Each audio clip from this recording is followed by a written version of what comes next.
tudo consumado a respeito dos gentios, do povo gentílico, né? Que agora é chamado de, claro, a parte que se converte, lógico, é chamado de igreja de Deus ou povo gentílico. Por quê?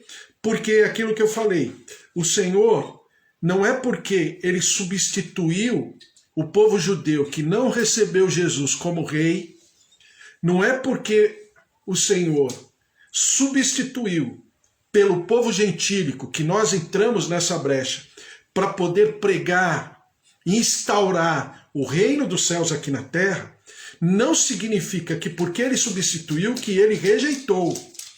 Então, há uma certa linha de raciocínio nas escolas teológicas, algumas delas dizem o seguinte, que o povo judeu foi depreciado, banalizado, desprezado pelo Senhor.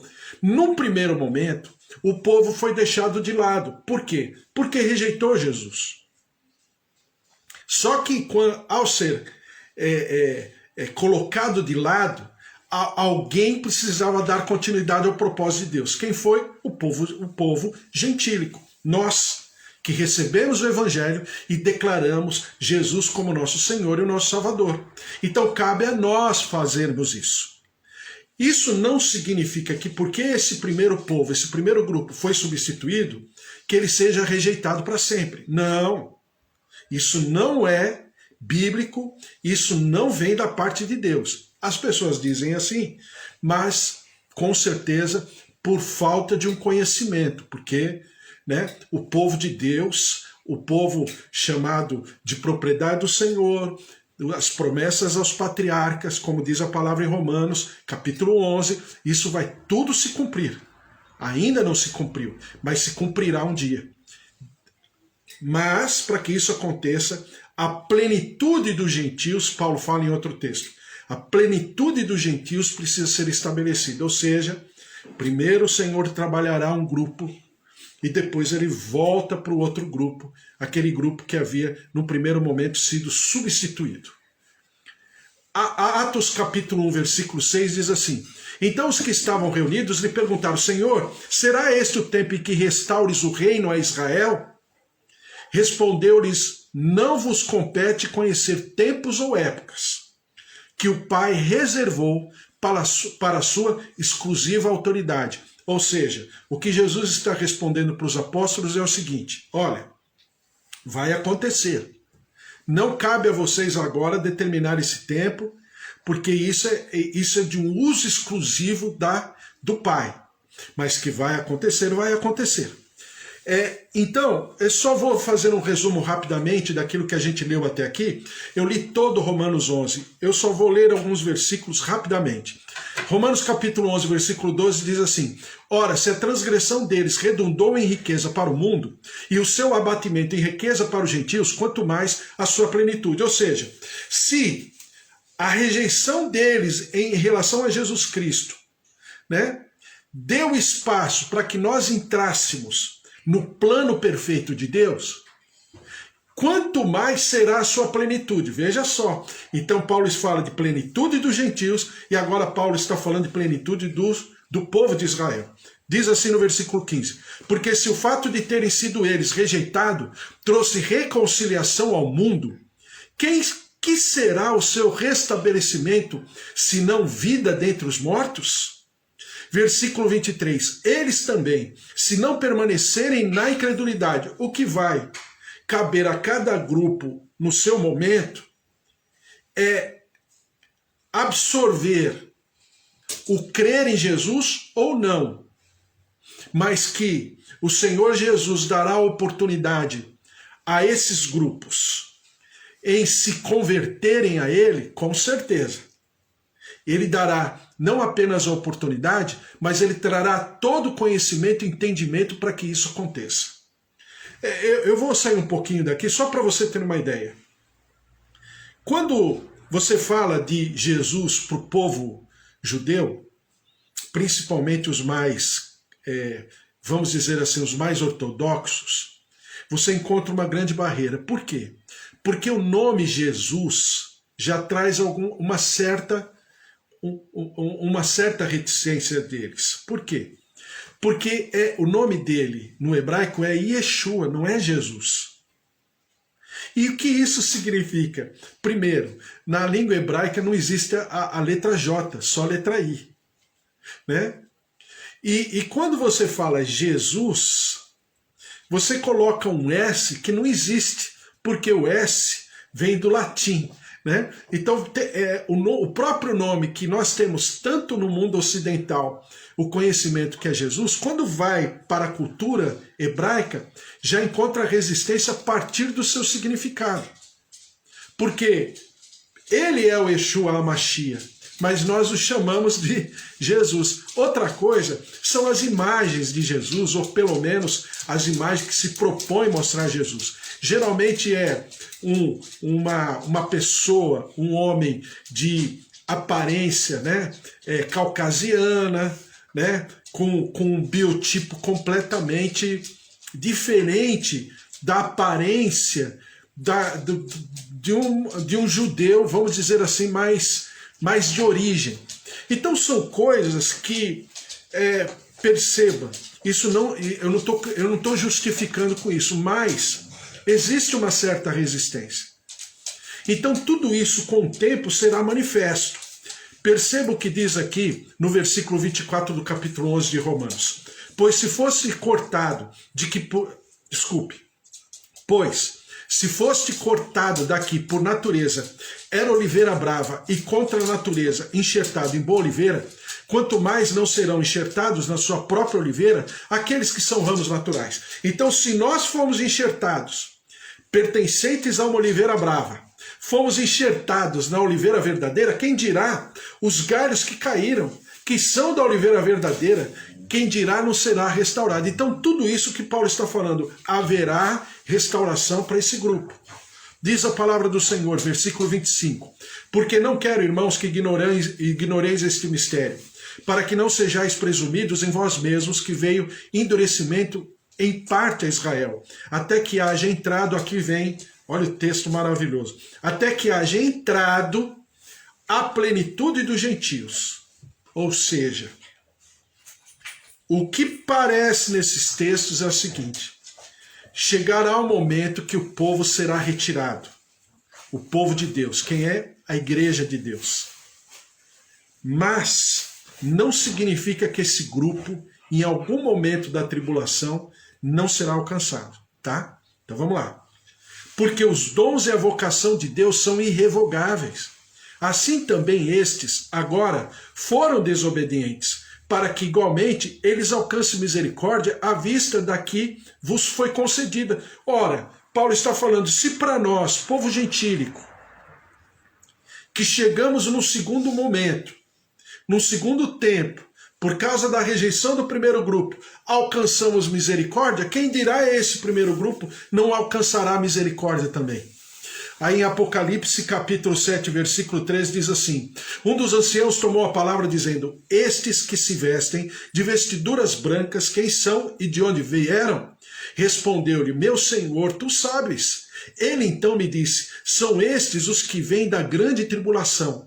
Lavaram suas vestiduras e as alvejaram no sangue do Cordeiro, razão porque se acham diante do trono de Deus e o servem de dia e de noite no seu santuário. E aquele que se assenta no trono estenderá sobre eles o seu tabernáculo. Jamais terão fome, nunca mais terão sede, não cairão sobre eles o sol nem um ardor algum. Pois o Cordeiro que se encontra no meio do trono os apacentará e os guiará para as fontes das águas vivas. E Deus lhes enxugará Deus lhes enxugará dos olhos toda a lágrima. Então, não somente esse povo será alcançado pelo Senhor, mas muitos desse povo se converterão ao Cordeiro de Deus e muitos terão as suas roupas lavadas e alvejadas no sangue do Cordeiro de Deus. Então, o que significa isso? Que o Senhor, ele tem o seu olho de misericórdia pelos três grupos: povo judeu, povo gentílico e igreja de Deus. E nós temos o ministério de Paulo. Qual é o ministério de Paulo? Eu falei hoje de manhã. É o ministério da reconciliação. palavra do Senhor em Lucas, capítulo 1, versículo 67, um texto maravilhoso que eu quero ler, porque é muito especial o que fala esse sacerdote chamado Zacarias, o pai de João Batista. Diz assim, Lucas capítulo 1, versículo 67. Zacarias, seu pai, cheio do Espírito Santo, profetizou dizendo: Bendito seja o Senhor, Deus de Israel, porque visitou e redimiu o seu povo, e nos suscitou plena e poderosa salvação na casa de Davi, seu servo. Na casa de Davi, presta atenção. Como prometera, desde a antiguidade, por boca dos seus santos profetas, para nos libertar dos nossos inimigos e das mãos de todos os que nos odeiam, para usar de misericórdia com os nossos pais e lembrar-se da sua santa aliança. E do juramento que fez a Abraão, o nosso pai, de conceder-nos que, livres das mãos dos inimigos, o adorássemos sem temor, em santidade e justiça perante ele. Todos os nossos dias, tu, menino, serás chamado profeta do Altíssimo, porque precederás o Senhor, preparando-lhe os caminhos, para dar ao seu povo conhecimento da salvação e no redimi-lo dos seus pecados, graças à entranhável misericórdia de nosso Deus, pela qual nos visitará o sol nascente das alturas, para alumiar os que jazem nas trevas e na sombra da morte, e dirigir os nossos pés pelo caminho da paz. E a palavra do Senhor fala o quê? Sobre exatamente a restauração. E que Jesus veio para os gentios, para quebrar, como nós já lemos de manhã, para quebrar o muro da vergonha, o muro da inimizade, para que nós nos transformássemos, juntamente com o primeiro grupo, num só povo, um só Deus, um só Senhor, um só Salvador. Mas que, claro, seremos tratados pelo Senhor em momentos diferentes, mas seremos tratados. A palavra do Senhor em Mateus capítulo 10, versículo 5 diz assim: A estes 12 enviou Jesus, dando-lhes as seguintes instruções: Não tomeis rumo aos gentios, nem entreis na cidade de samaritanos. Samaritanos era a mistura, né, de povo judeu com povo gentílico, né? Por isso que não era para eles entrarem ali. Mas de preferência, procurai as ovelhas perdidas da casa de Israel, e, à medida que seguirdes, pregai que está próximo o reino dos céus. Então, a palavra do Senhor, ela deixa muito claro de que o Senhor olhará com seus olhos de misericórdia sobre todos os povos, sobre todas as nações e todas as raças. Mas isso não significa também que o Senhor não olhará àquele povo, o povo que ele preparou, um povo que ele germinou nas suas entranhas, a partir de Noé, depois renovou a sua aliança em Abraão, vieram os patriarcas, vieram os profetas, mais tarde os juízes, depois os reis. Em tudo isso, o Senhor, obviamente, não passou desapercebido. Há o remanescente, como há também o remanescente, tanto junto ao povo gentílico, como também há um remanescente na igreja de Deus. E nós, servos do Senhor, nós nos preparamos para sermos esses instrumentos, instrumentos da manifestação e da distribuição da palavra de Deus e principalmente da sua revelação e do seu poder. Então nós temos uma grande tarefa, porque nós sabemos que os dias não são fáceis, esse momento que nós vivemos não está fácil para ninguém, mas nós temos essa capacidade e essa condição, o mover da reconciliação, o mover de sermos instrumentos que quebremos também os muros da inimizade, como diz a palavra, os muros da vergonha, para sermos conectados, como diz a palavra em Romanos capítulo 11, né? Sermos enxertados à oliveira bendita, a oliveira santa, ou como diz em João 15, sermos enxertados à videira verdadeira. Não porque somos exclusivos, somos especiais e os outros são menores do que nós, não. mas porque nós alcançamos misericórdia, como eles também alcançaram e alcançarão de novo, e serão alcançados de novo, como todos os outros. Então, nós temos esse evangelho maravilhoso, o evangelho de reconciliação, o evangelho que nos leva à vida, nos leva à saúde. E nós temos esse ministério, que é o ministério mais, eu diria, mais difícil que tem para se manifestar ou se estabelecer, que é exatamente esse mover e esse poder da reconciliação. Romanos capítulo 1, versículo 16 diz assim: pois não me envergonho do evangelho, porque é poder de Deus para a salvação de todo aquele que crê, primeiro o judeu e também do grego. Obviamente, quando Paulo já está falando aqui, ele não fala só do grego, né? Morador da Grécia, habitante da região da Grécia. Ele está falando do povo helenista, né? Ou seja, do povo que era e tinha cultura helenista. E a cultura helenista já tinha, né, rodado o mundo através de Alexandre o Grande, das invasões. Então ele está falando de uma cultura grega. Tá?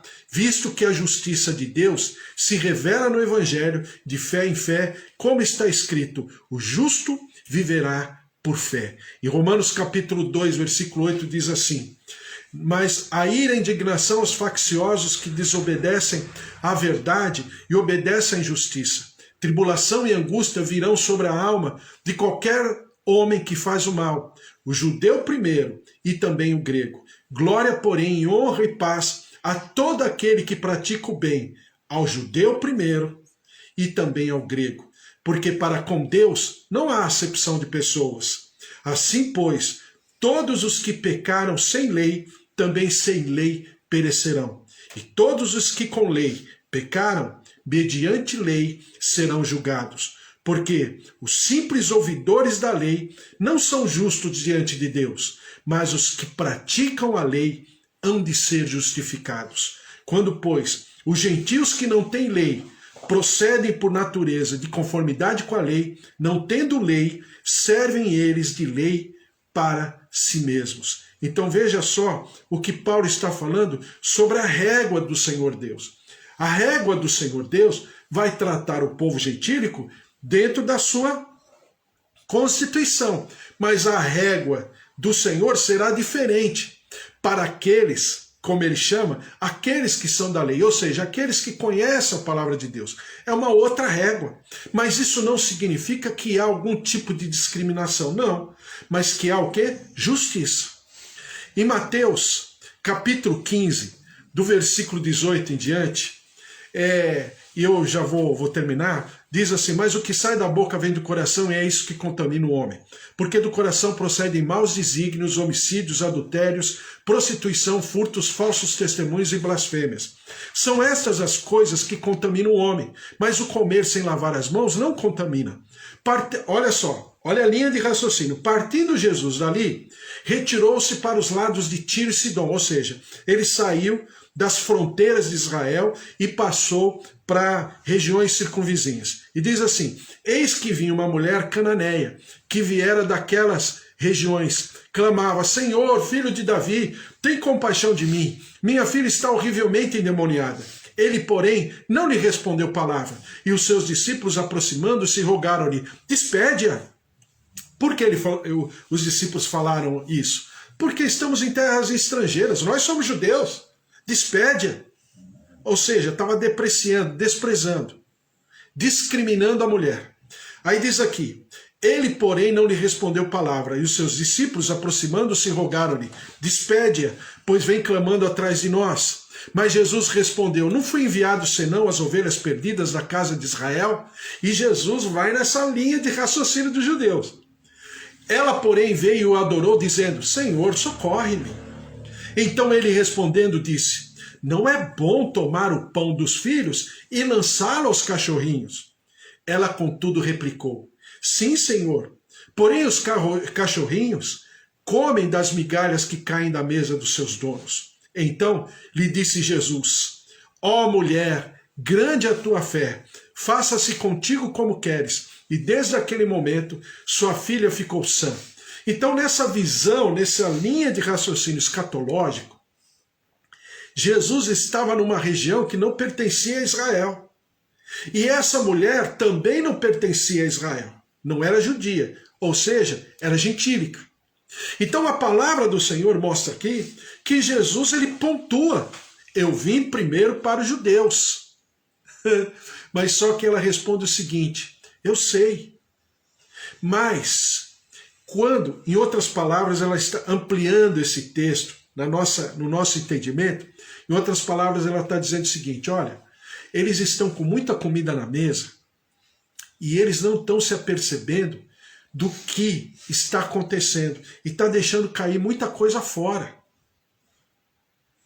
Então, eu não estou querendo tomar o lugar dos filhos, né, de Deus, ou melhor dizendo, daqueles que são herdeiros das promessas do povo judeu. Mas eu estou falando que tanto aquilo que está sobre a mesa como aquilo que está caindo é tão importante que eu quero, nem que seja o que eles rejeitarem. Essa mulher representa a igreja gentílica.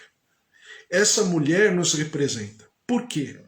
Porque ela, em meio a toda a situação, ela reconhece que Jesus, primeiro, na carne, é herdeiro de Davi. Segundo, ela chama Jesus de Senhor. Senhor com S maiúsculo, não é Senhor por educação, é Senhor porque sabe da sua constituição.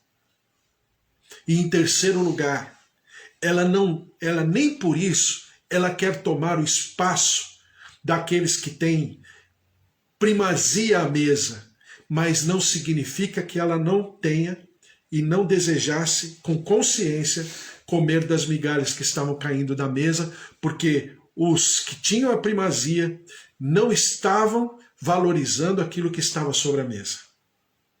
E nós também somos exortados nessa palavra, porque nem sempre nós também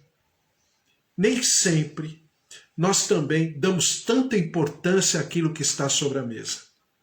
Hoje nós temos a liberdade, temos a internet, temos até vamos dizer assim, toda a condição, né, de maneira livre, para podermos pensar sobre a palavra de Deus e sobre o Evangelho.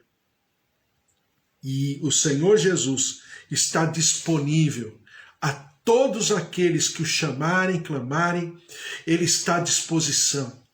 É tempo de nos reconciliarmos, é tempo de vivermos o alimento que está sobre a mesa e sabermos que o Senhor tem muito além para derramar sobre a nossa vida, sobre a nossa casa e a nossa família, em nome de Jesus. Amém?